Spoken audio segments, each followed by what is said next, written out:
There is a nuclear power plant within our community. Local residents get an annual calendar addressed to the neighbors of the Entergy Pilgrim Power Plant.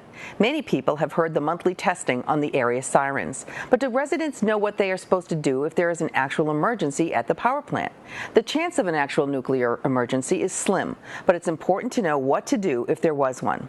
The 10-mile radius around the power plant has been broken down into 12 sub-areas. You can find out your sub-area designation at the website listed below. Sub-area designations include surrounding high schools such as Taunton, Bridgewater, and Braintree. Another major destination is Bridgewater State University. There are several designated routes to follow if traveling by automobile to your assigned destination to provide the most effective and efficient evacuation process. Notification of an emergency is made in many ways, which include the loud, steady tone of the sirens, followed by an announcement, broadcasts on loudspeakers by first responders, emergency response systems on televisions and radios, reverse 911, and social media are all part of the response. You will be given one of two options. One is to shelter in place. The other is to evacuate.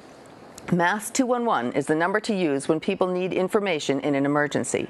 Your local police and fire will not be able to help or field calls in this type of emergency.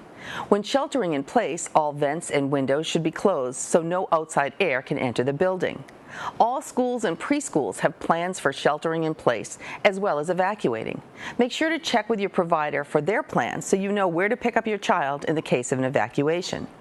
In the event of an evacuation, you will be directed to leave your home or business. Gather all people in your home and, if possible, take your pets with you, although only service animals are allowed in the shelters.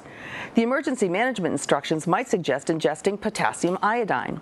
You can get it locally from your Board of Health and participating pharmacies free of charge within the 10-mile radius.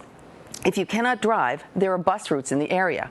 If you need to be picked up, call the emergency management site in your area. Anyone with mobility restrictions should contact their local emergency management director in advance of any such emergencies. If there were an actual emergency, it is rare that the entire 10-mile radius would be evacuated. 5 miles is more likely the actual trouble zone. Again, for complete information and specific evacuation routes to where you live, to go to the website below.